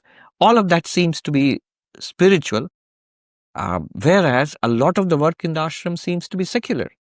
So that's why, that's the kind of conflict we have with karma yoga from our perspective. And that is something you have to overcome. It takes some time, then you begin to see that these are spiritual activities and that is a secular activity. This is a superstition. The superstition born of long dualistic practice. There's a necessity for that. Otherwise, being what we are, we would just be secular. We would just be materialistic. So the spiritual had to carve a place for itself, a place, a time, a practice. This practice is spiritual, not the others. This place is a temple or a church. This is spiritual, not outside. And this is the time, early morning and evening. These are the holy days. These are spiritual, not other times, not other places. This is a way of carving out a place for people who we are sort of irredeemably materialistic. But over time, if Advaita is at all true, then it must be true that every activity can be spiritualized. Whether it is physical, whether it is mental or intellectual, emotional, all of it has to be spiritualized. But what kind of, as Sri Ramakrishna put it so beautifully, when I close my eyes, God is there. When I open my eyes, God is not there. What kind of God is that? So, karma yoga is that bridge, even if it's unpleasant. See, the 4 yogas, as he said, I practice the 4 yogas. You will find, inevitably, we will all find one of them seems alive and interesting and genuinely fulfilling for us, at whatever stage we are. And the others, not so much. Now, that's a problem with our mental makeup. This is how we have built ourselves up over lifetimes. So maybe for me, I'm primarily intellectual. Jnana yoga, the texts and the study and the inquiry and the thinking it through appeals to me. There are others for whom are primarily devotional. Whatever the theory or philosophy, it doesn't really matter. I want to feel and love God. And that's a vital need for me in my life. For them, bhakti yoga seems alive. Others are eminently practical. I want to do and serve and achieve stuff in the world. The rest of it seems just theoretical. You're just spending time by yourself. What good is that? You're sitting quietly with your eyes closed. What good is that? You are singing along. What good is that? But here you're actually transforming lives and worshipping God in the flesh. So any one of those yogas will probably seem alive to us. But Vivekananda said that a holistic spiritual life, a safe spiritual life, a wholesome spiritual life, and in fact an easier spiritual life is where we have all 4 components. We'll find very soon, if we hold on to one, it will become difficult very soon.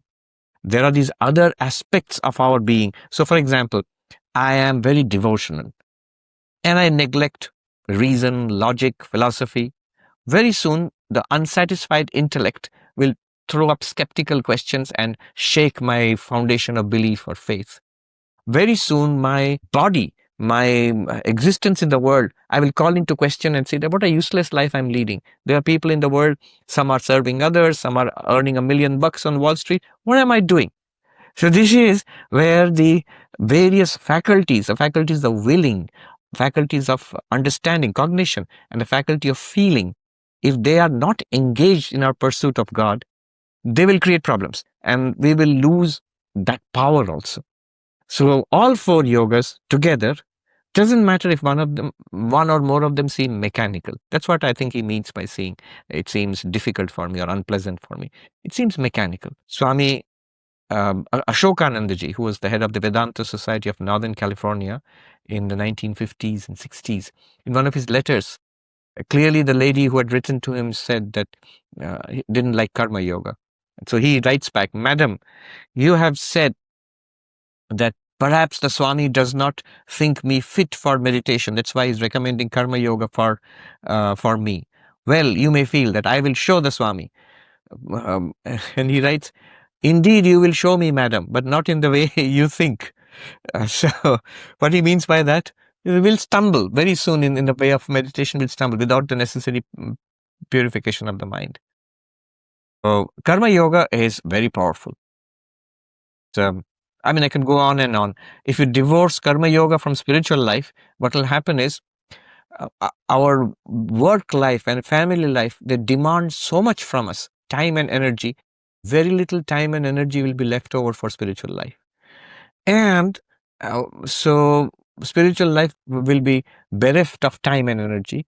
And our work life, our family life, our so-called secular life will suffer because it will seem meaningless after some time, pointless, meaningless. When we combine the two, my life in the world and my life on the meditation mat are the same life. I'm living one life, not two lives. Then our life's spiritual practice becomes powerful and progress becomes quick. And the bridge is karma yoga.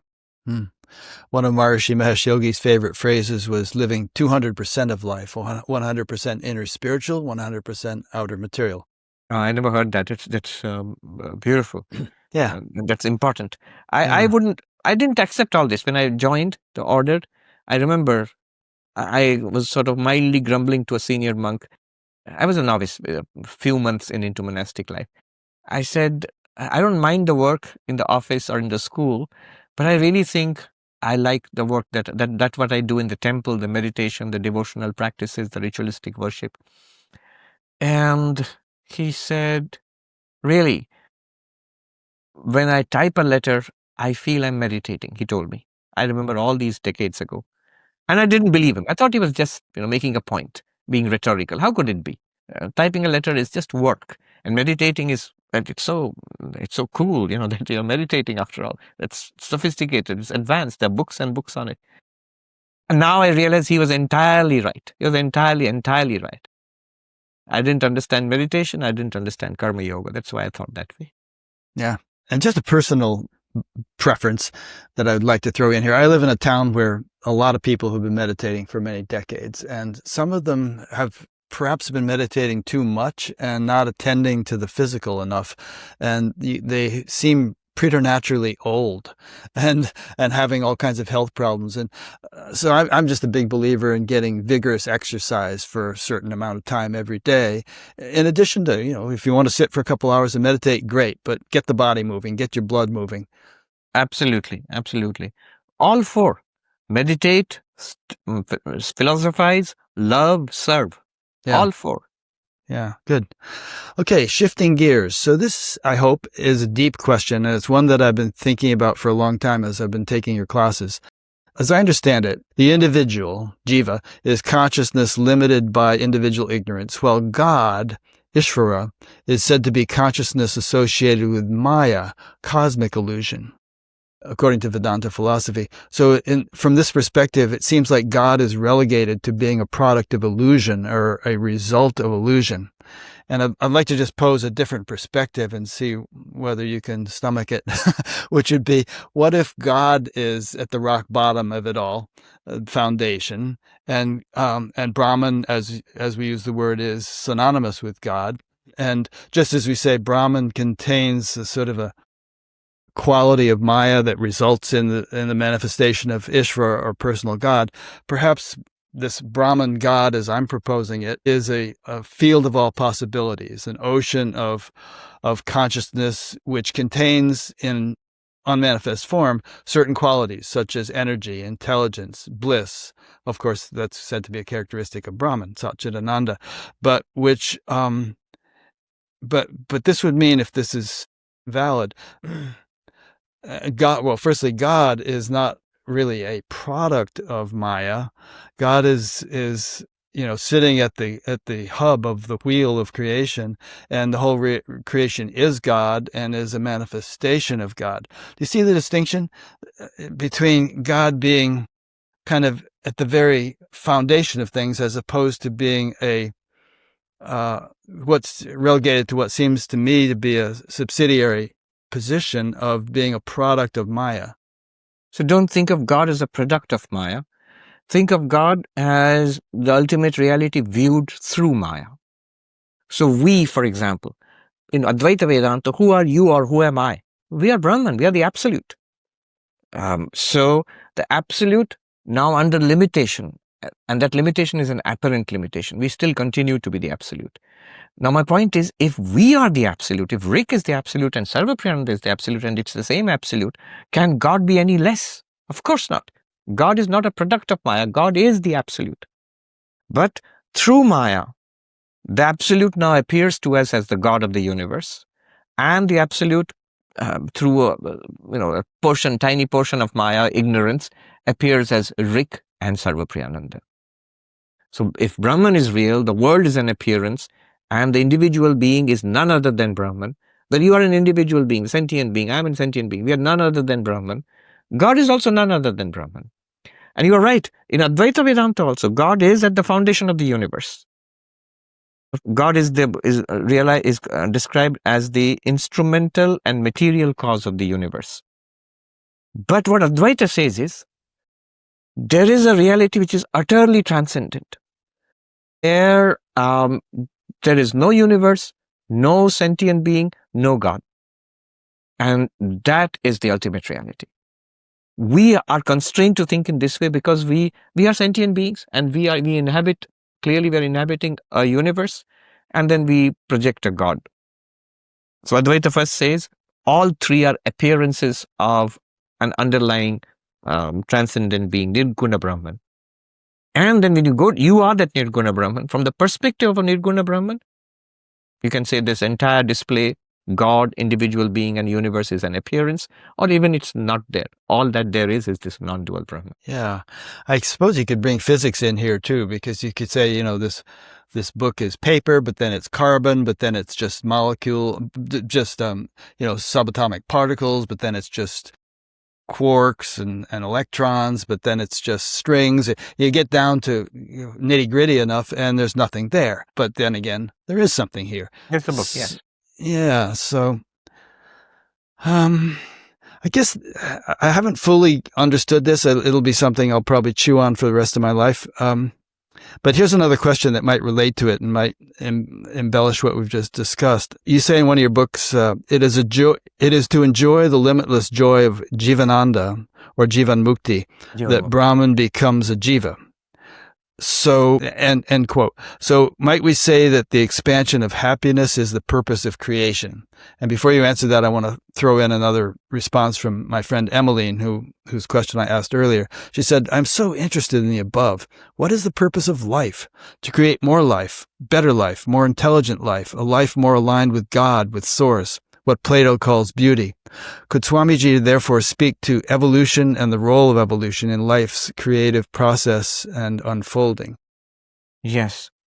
You're right. This is, in fact, this is how Advaita understands it.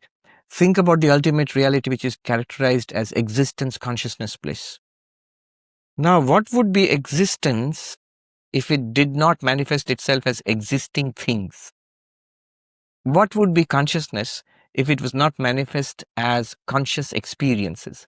I mean, you can think of a bare consciousness, but then it's so much more beautiful when that bare consciousness makes it possible to see, hear, smell, taste, touch, enjoy, suffer, feel. What would be ananda, bliss, if it were not the extraordinary ranges of pleasure, happiness, joy, all the way up to spiritual joy? The joy of devotion and meditation. So, yes, Satchidananda, the basic, the ground, appears as this display. As the Tibetan Buddhists put it, in ignorance, this primordial ground appears as samsara. In knowledge, in enlightenment, this same primordial ground appears as nirvana. So it is that the basis. And what Advaita Vedanta would add to it is make it explicit. You are that primordial ground. You are the ground of that. Is happiness the goal of it all? Yes, in one sense it is. Ananda is the reality, and its manifestation is happiness. Consciousness, Chit, is the reality, and its manifestation is conscious experience in the world, all knowledge and experience. Sat, being, is the reality, and its manifestation is every existing thing in the universe. Yeah. Somehow this whole thing of Maya makes it, some people interpret it to mean that the world is a mistake of some sort. It's total illusion, and the whole goal of life is to get enlightened and get out of here as quickly as possible. Yes and no. If you want that, you'll get it. In fact, you'll get it in the sense that once you realize that it's a mistake.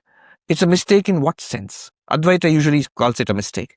It's a mistake in the sense that we think there is a real existing world as it looks right now to us, and we are these bodies and minds. That is a serious mistake.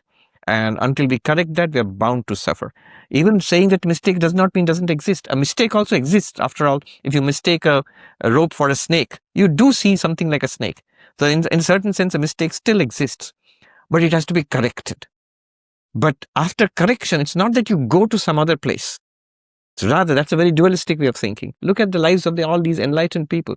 They were right here after the correction of, if there's a mistake, they corrected it, became enlightened. They're right here in the body amongst the rest of us as enlightened beings. And they seem to think it's perfectly all right. And that, going back to the earlier quote, the goal of life, to experience the joy of Jivan Mukti. That's why Brahman has become embodied. This is from Swami Turiyananda. I've forgotten the original Sanskrit. Swami Turiyananda, disciple of Sri Ramakrishna, in his early days, I think right after some time after Sri Ramakrishna passed, and they were engaged in intense meditation and spiritual practices, austerities, the young monks. One day, Turiyananda was very troubled by this question. If, as Advaita says, we are all Brahman, Brahman is the only thing that exists, then why all this? Whatever's hearing, none of them seem really deeply satisfying. And then this verse, he came across this verse. It is to experience the extraordinary joy of enlightenment, enlightened living, that you need this embodiment. And it seems that, I guess you have to wait for the full manifestation of that joy to see whether the whole journey has been worthwhile. That yes, it's really worth it to be a Jivan Mukta and live life like that. To be Brahman and yet be a body mind, yet be a sentient being. That sentient being is the Jivan Mukta. Yeah, value added, as they say. I'm going to read a quote from your book and then have you comment on it. This is from Fullness and Emptiness, page 47. Nagarjuna adds, without taking refuge in conventional truth, no one can attain ultimate truth. This is vital. Let us not dismiss conventional reality as just a dream, all false, or illogical and non-existent. We will never attain enlightenment that way, because the Buddha, the teachings, and even the concept of emptiness itself all operate at the conventional level. And then I want to read a little bit more from the book itself that I didn't type down. The difference between that, the difference between what is negated and the person is important. In their rush to deconstruct the self, many Buddhist teachers dismiss all notions of the person as illusory. This was not merely a theoretical error, but had practical consequences. Tsongkhapa noticed a moral decadence among the monks and traced it back to careless teaching about emptiness. Tsongkhapa, taking his cue from the Chandrakirti, defends a robust sense of the conventional. He understood that metaphysical nihilism, epistemological skepticism, and moral relativism go together. Do the objects, people, and other living beings exist at all, or are they all illusions? If all of practical life is a mere illusion, then what is the difference between correct knowledge and falsity? Finally, what is the difference between moral and immoral, between dharma and adharma? And why should one be compassionate towards beings who are no more than figments of imagination? Why should one make an effort to be disciplined, to study, to practice meditation? Yes. So I found this remarkable parallel between these two systems of thought.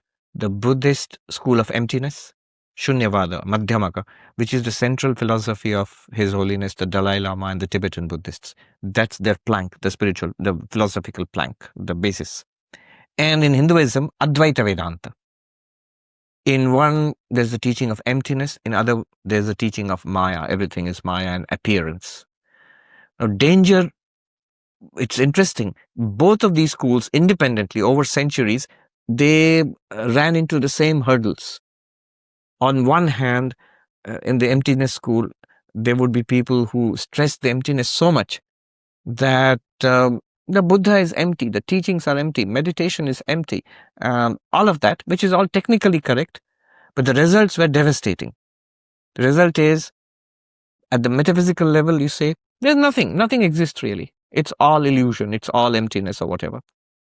And then in that case, at the epistemological level, at the level of knowledge, Every knowledge is false in that case. Whatever, science and religion, it's all worthless. Art and philosophy, it's all empty. It's all hollow at its core. It's all illusion. And therefore, knowledge is worthless. A kind of universal skepticism. And the devastating consequences for personal life. So Tsongkhapa was dealing with monastic reform about 400 years ago, I think, in Tibet. He's a central figure in Tibetan Buddhism. So he found a lot of problems with the large monasteries abounding in the high mountain plateau, in various mountains of Tibet. A kind of monastic decadence and looseness, laziness and outright immorality, sometimes parading as tantric rituals.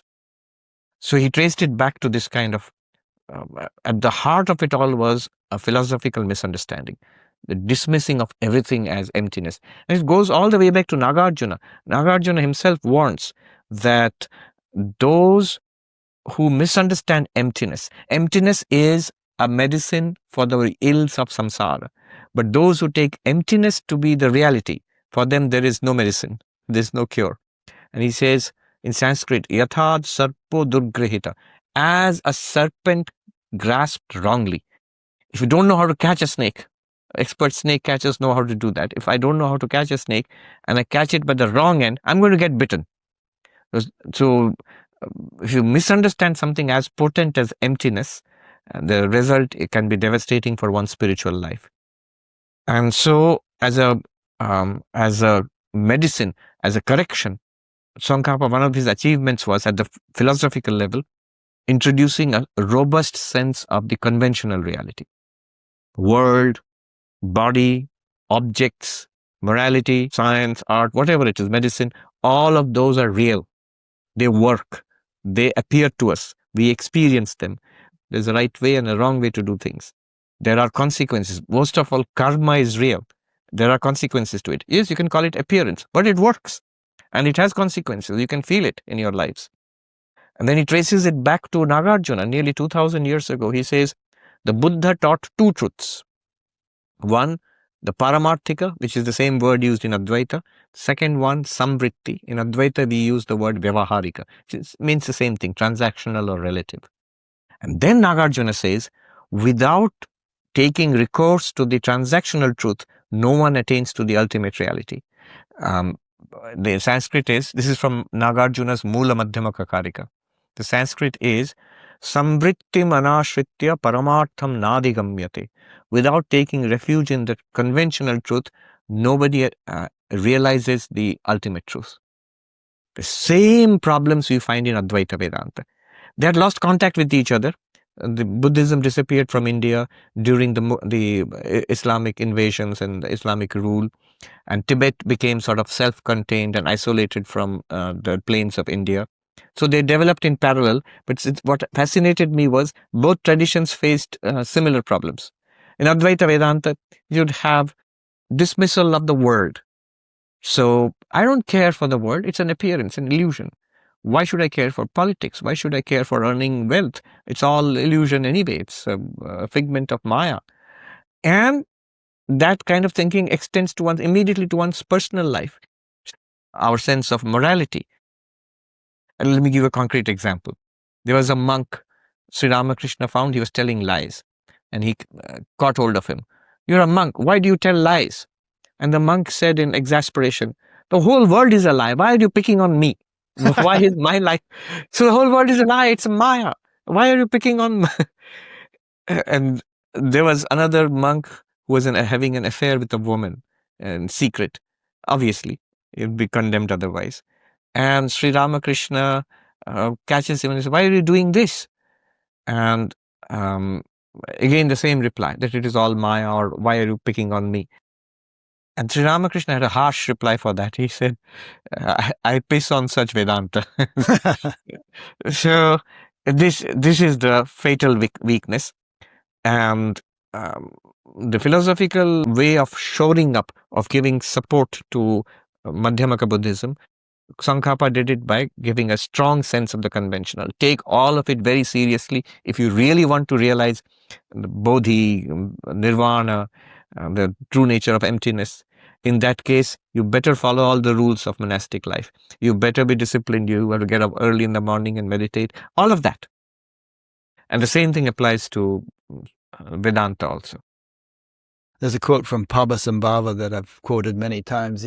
He said, "Although my awareness is as vast as the sky, my attention to karma is as fine as a grain of barley flour."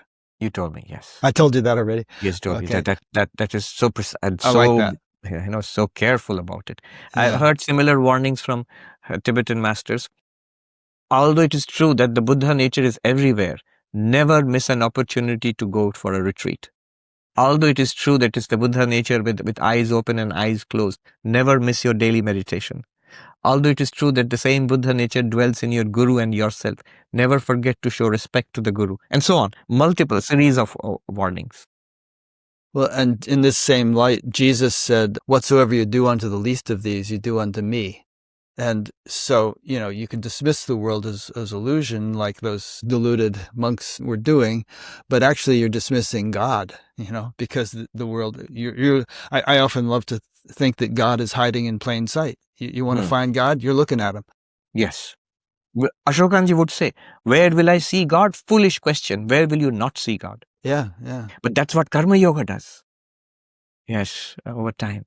It's by serving God in the human form, then the living presence of God becomes palpable. Yeah. Even in the scientific sense, we started this conversation with a discussion of your fondness for consciousness studies and the brain consciousness interface and so on and so forth. But it always seems to me that it's amazing that a scientist could be an atheist, because they're looking so closely at mechanisms of nature that are so unbelievably intricate that they could not possibly be random or accidental. There's got to be some kind of intelligence orchestrating the whole thing, from the cosmic to the microscopic. Yes, I remember a monk, a friend of mine who's a doctor, and he says in medical school, this is one day in class, he can never forget it. The professor came in and was showing them the cross-section of the human liver, I think. And he says, look upon the cross-section of the human liver and tell me there is no God. Yeah, beautiful. That's great. Yeah. Or the functioning of a single cell. If you look on YouTube, you can do it. You can do a search for an animated version of what's going on in a cell.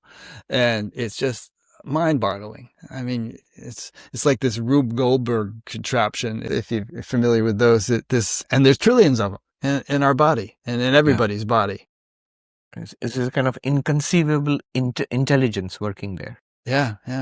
So that to me is always awe-inspiring. Walking down the street, looking at a blade of grass, thinking, wow, what's going on in that blade of grass is beyond my, is so vastly profound. I'm sorry, keep jumping back to the Karma Yoga. One more insight. Yeah. I'm beginning to see it now. So my friends with whom we started the monastic journey more than 30 years ago, I noticed something now in the recent years. There are some of us, I was always the bookish kind. Books were my refuge, my delight. There were a rare few who were deeply meditative.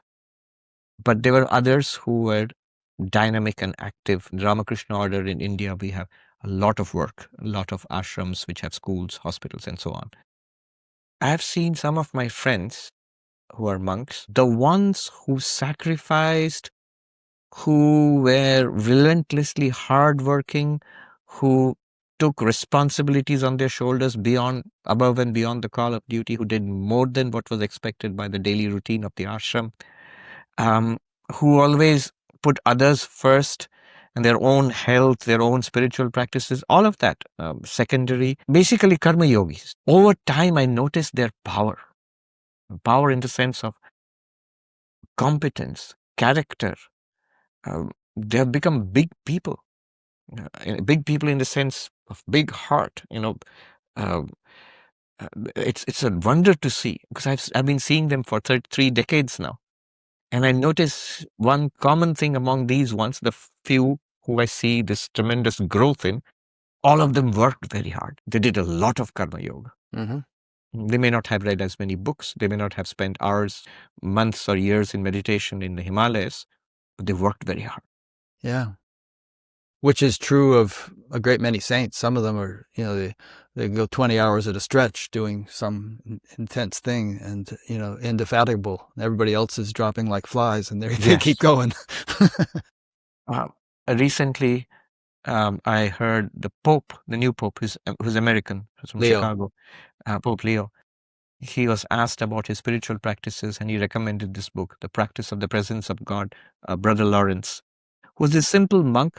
All his life he worked in a kitchen. All his job was to cook and feed hundreds of other monks. So all the groceries, and this is a huge enterprise. I know, I've seen ashrams. So there's a monk in the kitchen is a sight to behold. And he became one of the most spiritual, saints of great saint. So Pope Leo recommends that book. Yeah. It's his favorite. There's also the story of Trotakacharya. Shankara's other three disciples were the bookish types and sitting around with Shankara. Trotaka's down at the river washing the laundry. And he got enlightened and, came marching up from the river singing this beautiful tune that no one had ever heard before. Which is now known by his name. And the Trotaka meter, yes. But anyway, I mean, that's not to say everyone should become a workaholic. Obviously, everybody has their dharma, their tendencies, their proclivities. Yes. You got to be who you are. I would say do what comes most naturally to you and don't skip the karma yoga. Right. Don't skip anything. I think from what you've said, you can drag a table by one leg, but maybe if you pull all four, it's going to come along more easily. There's an essay called Yoga Vigna, The Obstacles to Yoga, written by a great monk of our order, Swami Premeshananda. And he tells you what kind of trouble you can expect on the path of Jnana Yoga, the path of meditation, the path of devotion, and the path of Karma Yoga. If you read that, you'll feel like, thank God I don't do any of that. I won't have to face any of... But no, I'm joking. And there he says, the best is to do all of them because they counteract each other. And, workaholic, you like working in the office, in the school, in the hospital, but you have to go for evening meditation, and that is good. It balances it out. Who loves meditation but is selfish to the point that where the other brothers are working and I won't do my bit because after all it's my meditation hours. But no, this is karma yoga time. You have to put in your work there. I like devotion. I hate studies or philosophy. It's dry. But no, you have to study that. It balances it out. And it makes for a more harmonious spiritual growth. Good.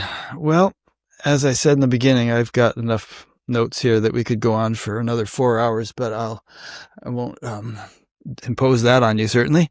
So I really appreciate the time we spent together, and I look forward to continuing to attend your classes and, absorb whatever I can. And I appreciate everything you do.